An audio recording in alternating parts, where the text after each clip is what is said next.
Kira-kira itu yang diceritakan Nabi bilang ada orang yang membunuh 99 jiwa. Kira-kira ada orangnya betul kira.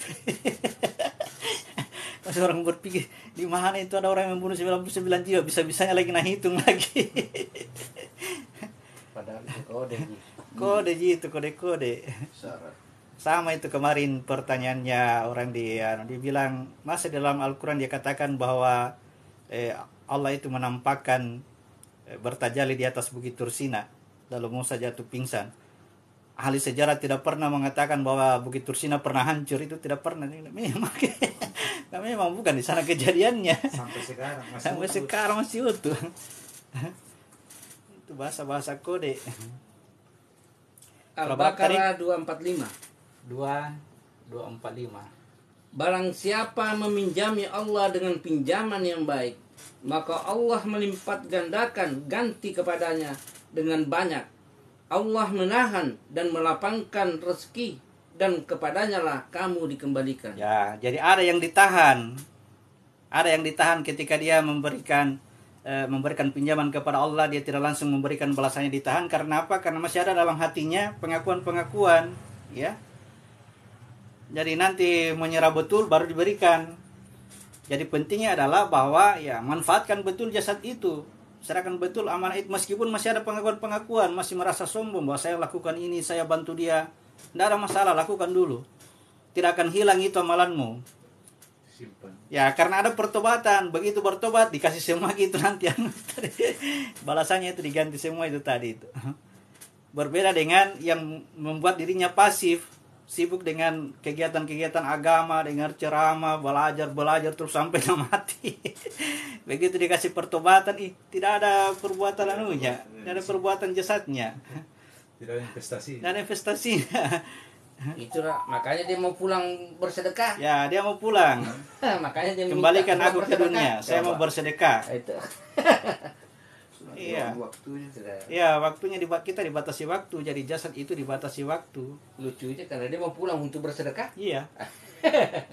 Bukan mau minta. Fa asaddaka wa aku minas solihin. Aku akan bersedekah dan aku akan menjadi orang yang baik. Ya, itu.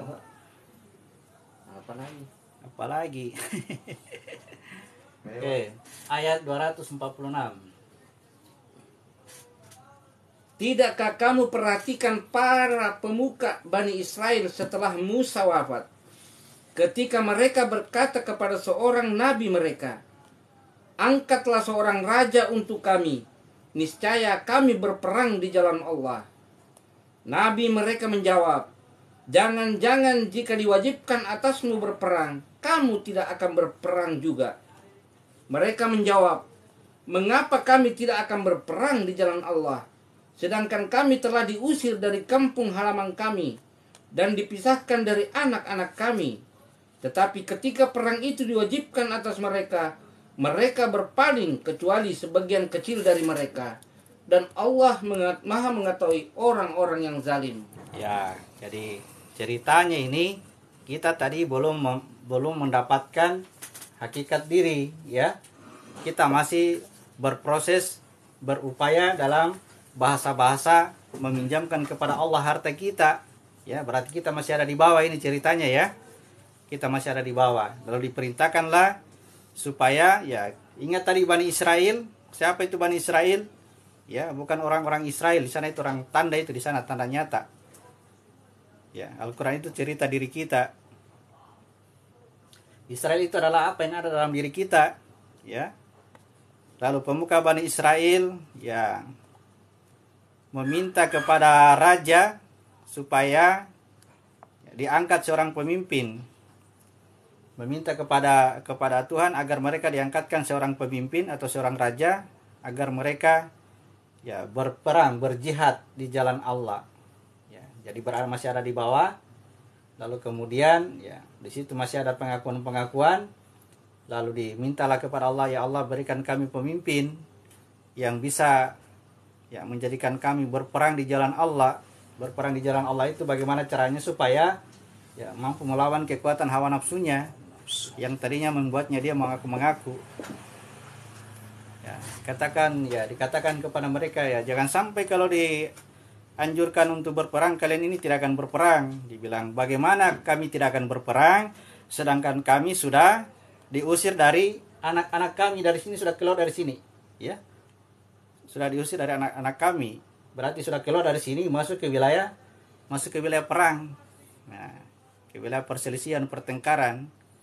Ya. Oke. Jadi keluar dari tempat, dari titik terendah, masuk ke wilayah ini, terjadi peperangan. Perang melawan hawa nafsu yang ya lebih dahsyat. Dia kekuatannya lebih dahsyat dibandingkan kita. Oke. 247. Dan Nabi mereka berkata kepada mereka, sesungguhnya Allah telah mengangkat Talut menjadi rajamu. Mereka menjawab, bagaimana Talut memperoleh kerajaan atas kami, sedangkan kami lebih berhak atas kerajaan itu darinya, dan dia tidak diberi kekayaan yang banyak. Nabi menjawab, Allah telah memilihnya menjadi raja kamu dan memberikan kelebihan ilmu dan fisik. Allah memberikan kerajaannya kepada siapa yang dia kehendaki, dan Allah maha luas, maha mengetahui. Ya, perhatikan, ingat kemarin siapa yang memiliki harta yang banyak? Antara jasad dengan jiwa. Ya, ini yang punya harta banyak, ya. Sedangkan ini diberi ilmu, tapi fisiknya tidak rusak, ya. Kemampuan fisiknya bagus, ya. Bisa dibedakan, ya. Ini punya harta, tapi ada yang terpotong tangannya, ada yang hilang telinganya satu. Kalau ini lengkap dia, ya. Secara fisik dia lengkap. Dia dikaruniai ilmu, ini diberikan harta. Ya. Ini yang disebut dengan Jalut. Ya. Ini disebut dengan Talut. Talut itu diberikan harta yang banyak. Pada kekuatan Jalut dipimpin oleh kekuatan hawa nafsu.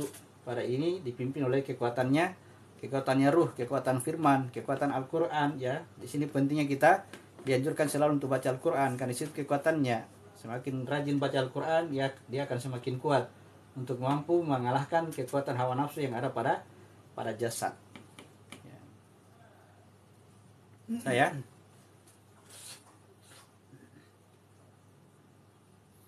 sudah diberikan pemerintahan dan kekuatan. Sama kemarin ceritanya Zulkarnain, dia berikan kemampuan sehingga dia mampu berjalan mengelilingi bumi. Waduh, tadi tidak terbahas kulkasnya. Geser kameranya. Sudah protes. Kristiansyah. Astagfirullahaladzim. Mohon maaf Kristiansyah ini. Saya ulangi ya. Ya. Saya ulangi kawan-kawan, ya, saya ulangi. Ya, siapa yang diberikan harta yang banyak? Ya, bagus kalau saya hapus, saya hapus. Mudah-mudahan materinya sama. Mudah-mudahan yang keluar sama. Kayak biasanya kalau diulang beda nih. Ya. Perhatikan, siapa yang diberikan harta yang banyak? Dia adalah jasad kita, ya. Jasad. Ingat kemarin, ya, ceritanya Nabi Syuaib. Ya. Ingat cerita Nabi Syuaib, dia diberikan harta. Oke, ya. Ini yang disebut dengan jasad. Ini yang diberi nama dengan Jalut, ya. Jalut. Ya. Lalu kemudian dalam jasad itu ada jiwa. Dia tidak mempunyai kekayaan harta, tetapi dia punya ilmu. Ya. Dia punya ilmu. Ya. Oke, ya. Dia punya ilmu. Nah, ini yang disebut dengan Talut. Ya. Pada jasad ada kekuatan hawa nafsu, pada jiwa ada kekuatan ruh. Ya, kekuatan ruh. Oke, ya. Jadi sekali lagi saya sarankan supaya ya rajin-rajin mendekati Al-Qur'an, berusaha memahami Al-Qur'an, karena itu adalah ya memperkuat kekuatan ruh yang ada pada diri kita, sehingga ya bisa mengimbangi kekuatan hawa nafsu pada jasad, ya. Bisa mengimbangi sampai datang pertolongan Tuhan. Bahasanya tidak akan selamat kini kita kalau tidak pertolongan Tuhan. Tetapi ya jangan mengalah, ya, jangan sampai kalah, harus bertahan. Ya, ketika dalam bahasanya ini ada tambahan min. Ketika datang sakratul maut, ya datang dulu Dajjal. Itu Dajjal kekuatannya luar biasa. Ya, itu lawannya itu Imam Mahdi. Apa itu Imam Mahdi? Imam Mahdi pemimpin yang memberikan petunjuk. Petunjuk itu dari Al-Qur'an. Jadi kekuatannya adalah kekuatannya Al-Qur'an. Sedangkan Dajjal adalah kepalsuan, ya. Jadi bertahan dulu sampai datang Isa. Kalau tidak bertahan dan ikut kepada Dajjal, ya mati kafirlah kita. Tapi kalau bertahan, ya bertahan ini bukan, pokoknya bukan. Ya sampai datang Isa. Begitu datang cahaya Isa, cahaya itu akan menghilangkan kegelapan. Dibahasakan Isa datang membunuh Dajjal. Nah, kalau Isa datang membunuh Dajjal, ya merdekalah kita, amanlah. Mati dalam keadaan muslim, selamat. Jadi yang membunuh Dajjal itu Isa, karena dia adalah kebatilan, sedangkan Isa adalah kebenaran. Kita ya bertahan, kekuatannya Imam Mahdi, kekuatannya Al-Qur'an. Yes. Cerita itu mirip dengan cerita ini, ya, mirip dengan kisah perang antara ya Talut melawan Jalut. Ya. Jadi diangkatlah seorang yang dari golongan yang berilmu, namanya Talut. Ya.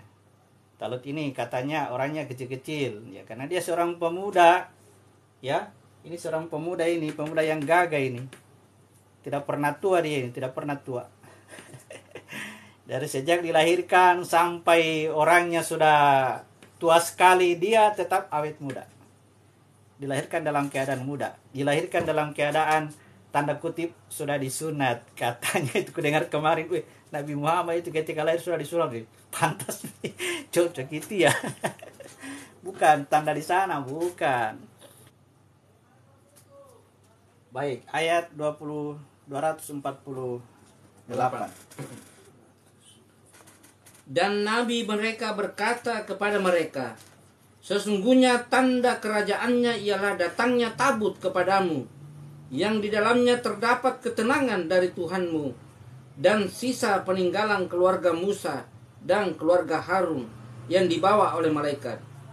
Sungguh, pada yang demikian itu terdapat tanda kebesaran Allah bagimu, jika kamu orang yang beriman. Ya, bagaimana caranya supaya ini bisa jadi pemimpin? Apa tanda-tandanya ketika dia bisa memimpin? Yaitu datangnya tabut. Tabut itu sebuah peti hasil peninggalan Nabi Musa. Ya. Kata ahli tafsir, tabut itu berisi hukum-hukum Taurat. Saya katakan keliru. Tabut itu berisi ilmu hikmah. Ya, ini kajian kita, ini kajian ilmu hikmah ini. Tabut berisi ilmu hikmah. Dia dibawa turun oleh malaikat. Ya, dia dibawa turun oleh malaikat. Ya. Oke, jadi yang bertanya nanti fase tanya jawab baru dijawabkan, ya. Kita teruskan materinya sedikit lagi. Jadi tabut berisi hikmah, ya. Kita baca surat 43 ayat 63.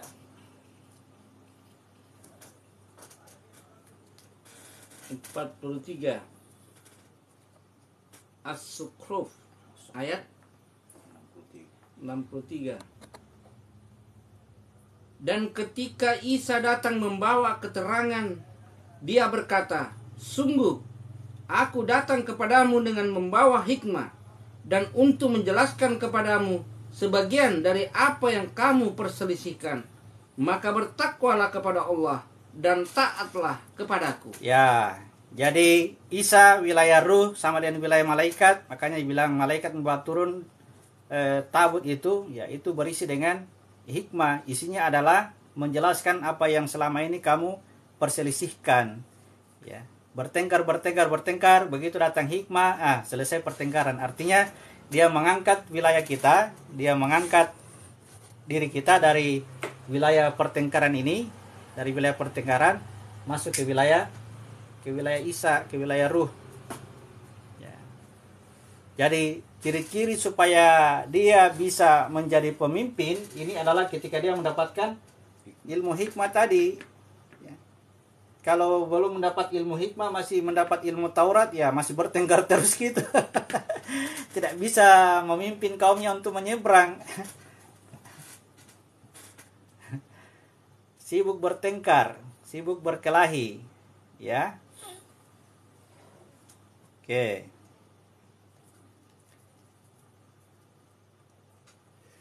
Ayat 249. 249. Jadi berbeda dengan pendapatnya ahli tafsir ya, dalam Al-Quran ditafsirkan yang di peninggalan Musa dan Harun itu adalah Surat berapa itu? Taurat. Tadi lanjutan surat 2 ayat 249. Oh, ini tadi ya. Al-Baqarah. Surat 2 ayat 249. Oh, Al-Baqarah.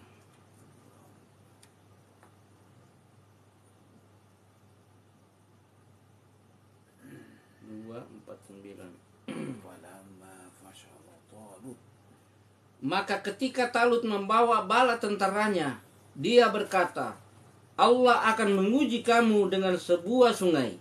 Maka barang siapa meminum airnya, dia bukanlah pengikutku. Dan barang siapa tidak meminumnya, maka dia adalah pengikutku, kecuali menciduk seciduk dengan tangan. Tetapi mereka meminumnya kecuali sebagian kecil di antara mereka. Ketika dia Talut dan orang-orang yang beriman bersamanya menyeberangi sungai itu, mereka berkata, kami tidak kuat lagi pada hari ini melawan Jalut dan bala tentaranya. Mereka yang meyakini bahwa mereka akan menemui Allah berkata, betapa banyak kelompok kecil mengalahkan kelompok besar dengan izin Allah, dan Allah beserta orang-orang yang sabar. Ya, jadi ceritanya ya Talut sudah mendapatkan hikmah. Ya, mudah-mudahan ini kita semua ini juga dapat hikmah. Sebelum lanjut ke Talut, kita baca ini surat 2 ayat 269. 269. Surat kedua ayat 269. Dia memberikan hikmah kepada siapa yang dia kehendaki. Barang siapa diberi hikmah, sesungguhnya dia telah diberi kebaikan yang banyak, dan tidak ada yang dapat mengambil pelajaran kecuali orang-orang yang mempunyai akal sehat. Ya, berarti ada yang diberi hikmah kepada siapa yang dikehendakinya. Ya, siapa yang mendapatkan hikmah, dia sudah mendapatkan kebaikan, khair yang banyak. Tapi yang bisa mendapat pelajaran adalah ulul albab. Ya, ulul albab saya sudah jelaskan kemarin ya. Mendapatkan terjadi pada dirinya 2 kali kematian ya. Kematian pertama, kematian dari jasadnya. Kematian kedua, kematian dari wilayah jiwanya. Nanti di sini masuk ke wilayah ruh baru disebut sebagai ulul albab. Ya, jadi ulul albab ya bisa sama dengan ilmunya hikmah atau ilmunya Isa, boleh katakan seperti itu. Dia memahami tanda-tanda yang ada di dalam Al-Quran maupun tanda-tanda nyata. Kembali tadi, ketika Talut mendapatkan hikmah, lalu dia mengantar kaumnya untuk ya diantarlah dia untuk menyeberang sungai. Diingatkanlah di situ. Di depan kita ini ada sungai, ya, depan kita ada sungai. Barang siapa yang meminum air sungai ini, ya, maka dia bukan golonganku. Bukanlah dia golonganku. Ya. Barang siapa yang tidak meminum, melainkan hanya seciduk dengan tangan, tetapi kata-kata yang dimunculkan di situ bukan lagi syaraba, bukan lagi minum ya. Syariba minum, faman syariba minum. Kalau di sini wa malam yata'amhu, kata yata'am itu makan. Apa perbedaannya minum dengan makan? Ya, kalau minum langsung telan. Kalau makan dikunyah-kunyah dulu baru telan. Artinya ada proses. Kalau ada pengetahuan lalu kemudian dicerna dulu, dikunyah-kunyah dulu sebelum ditelan, itu pun menelannya hanya 1 kali saja, itu yang bisa jadi lolos ya. Jangan langsung diminum-minum saja. Yang minum-minum itu tidak akan lolos gitu.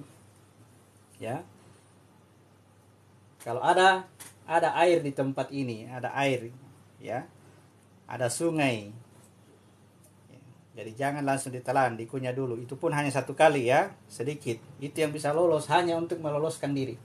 Dengan cara ya, teknik yang diajarkan di sini adalah menelan 1 kali menelan. Jadi kalau kita gabungkan dengan teknik kemarin ya, setelah melepaskan napas keluar dari sini, melepaskan napas, kemudian ya setelah napas itu habis, begitu napas habis tutup dengan menelan. 1 kali menelan. Itu akan mengangkat ke atas, napas habis tapi itu diteruskan ke atas dengan ya tanpa napas lagi. Ingat ketika menelan itu yang tertutup adalah katup telinga. Katup telinga sempat tertutup ketika menelan. Nah, ya, terasakan ya. Nah, itu perlu ditutup semua ya. Jadi napas berhenti, ya, suara berhenti, napas berhenti, telinga tertutup. Ya, sebentar tugas berikutnya tinggal wilayah mata ini. Nanti cerita yang lain tentang Nabi Sulaiman. Oke, jadi dari menghabiskan napas ya setelah mengucapkan takbir, kemudian membaca apa di situ, jangan dulu tarik napas itu, habiskan napasnya. Ya, lebih bagus bacaan dihentikan daripada napas ditarik untuk melanjutkan bacaan. Ya. Kalau napasnya pendek, ya, lepaskan napas, kemudian menelan. Tahan di situ ya. Tahan setelah mengeluarkan napas. Jangan napas ditahan di dalam, ya. Kalau napas ditahan di dalam itu berbahaya. Di mana dasarnya? Oh ya, tunggu cerita Sulaiman. Cerita Sulaiman itu yang ya orang semua mengejar tahan di dalam. Nah, itu energinya sangat besar dan menghasilkan tenaga dalam. Katanya. Kan saya juga pernah belajar begitu. Ilmu menahan napas di dalam ini ya, luar biasa. Ya. Sebelum sampai pukulan sudah terlempar. Yang aneh saya biar saya pukul orang tidak terlempar. Makanya kurang yakin. Kenapa yang lain jadi saya tidak? Aduh. Oke ya. Jadi perjalanan napas menelan 1 kali. Menelan 1 kali. Lalu kemudian setelah menelan apa yang terjadi? Ada lagi Nabi yang lanjutkan itu. Ya, kita lanjutkan dulu perjalanannya setelah dia menelan, kemudian ya mereka berada di atas ini, barulah dikatakan bahwa pada hari ini tidak ada lagi kesanggupan kami ya untuk melawan Jalut dan tentaranya. Nanti sampai ke atas baru dia katakan saya menyerah, ampun mak, tidak sanggup kamu lawan. Kalau di sini wah kekuatannya besar, mana kasih muncul di sini. Mana itu dibilang Jalut ya, kasih muncul dia. Tapi begitu sampai di atas ya dia katakan ya Allah limpahkan kesabaran kepada kami. Kesabaran itu adanya di wilayah atas. Makanya kenapa dia jadi penolong, karena sholat dan sabar tempatnya di sini, di wilayah atas ini, di wilayah hakikat. Di hakikat itu baru didapat kesabaran yang asli. Kalau di bawah itu pura-pura sabar. Di hakikat itu baru didapatkan iman yang asli. Di bawah itu pura-pura beriman. Sholat yang asli ada di atas. Di bawah itu mendirikan sholat. Mendirikan sholat. Yang jadi penolong sabar sholat. Ya, dilimpahkan kesabaran. Ya, kenapa mereka mendapatkan pertolongan? Kata Nasrani itu kata Nasara, orang-orang yang sudah ditolong. Kenapa mereka mendapatkan pertolongan? Karena tidak berdaya ampuh ya. Nanti tidak mampu melawan barulah dapat pertolongan ya. Di situ baru menang. Makanya kalau kita masih memiliki kemampuan, bilang Tuhan yang maju-maju, kok dulu masih ada itu punya itu. Sampai habis ampun baru. Jadi ya, jadi yang ditolong oleh Allah adalah orang-orang yang memang tidak mampu ya, memang tidak berdaya. Ya. Tetapi ketidakberdayaan kita itu jangan ada di bawah. Kalau di bawah ini pura-pura kita tidak berdaya, ada jidayata. Ya. Jadi apa sebenarnya yang bisa menjadikan kita ditolong oleh Allah? Karena itu tadi pergerakan sholat, ya, sholat kita. Makanya jangan selalu membuat apa yang bisa kita lakukan ya. Jujurlah pada diri kita sendiri, ya. Jujurlah pada diri. Ya. nanti ya begitu betul-betul kita tidak berdaya, betul-betul kita tidak mampu, betul-betul kita sudah menyerah, ya baru datang pertolongan. Inilah disebut dengan orang-orang yang ditolong, orang-orang Nasara. Kalau di sini orang-orang yang jatuh kepadanya petunjuk hudan, ya disebutlah Yahudi. Makanya banyak pengetahuannya karena petunjuk jatuh ke situ. Ya. Oke, ayat 250. Surat 2 ayat 250. Dan ketika mereka mau melawan Jalut dan tentaranya, mereka berdoa, "Ya Tuhan kami, limpahkanlah kesabaran kepada kami. Kukuhkanlah langkah kami, dan tolonglah kami menghadapi orang-orang kafir." Nanti sampai ke situ baru baru ampun ya. Tolong kami Tuhan, tolong. Tadi itu tidak minta tolong sama Tuhan. Tadi itu kalau dia melangkah sendiri. Karena dia kuat melangkah. Merasa mampu. Mampu ya, mampu. Sampai di atas baru dia katakan, berarti tadi langkahku itu karena dia, Ji. Tanganku ini bergerak karena begini dia, Ji. Ini mengunyah karena dia. Maksudnya itu jangan tunggu sampai ini semua habis baru bilang, untung ada dia tadi. Sudah terlambat. Iya, terlambat. Ya, selagi masih bisa ini, harus memang pikir, dia.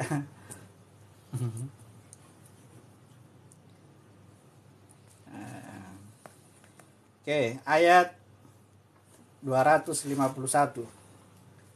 Maka mereka mengalahkannya dengan izin Allah. Dan Daud membunuh Jalut. Kemudian Allah memberinya Daud kerajaan dan hikmah. Dan mengajarinya apa yang dia kehendaki. Dan kalau Allah tidak melindungi sebagian manusia dengan sebagian yang lain, niscaya rusaklah bumi ini. Tetapi Allah mempunyai karunia yang dilimpahkannya atas seluruh alam. Ya. Nabi Daud membunuh Jalut, katanya dengan ketepel apa ya? Yang ketepel. Penting yang ditembak itu ini ya, yang ditembak wilayah ininya. Ya.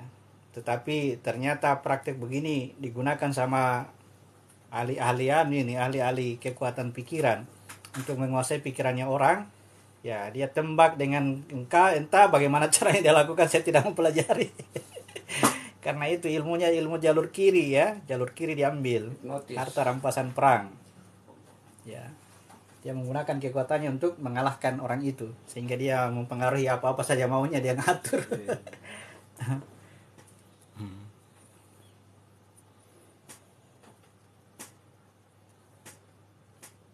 Jalut takut sama yang di atas. Sebentar ya pertanyaannya, bincang-bincangnya. Oke, 251. Ya, berikutnya kita akan masuk kepada cerita hubungan antara Nabi Daud dengan Nabi Sulaiman. Jadi materi malam ini sudah cukup dulu ya, 1 jam lebih. Kita bahas-bahas, kita bincang-bincang.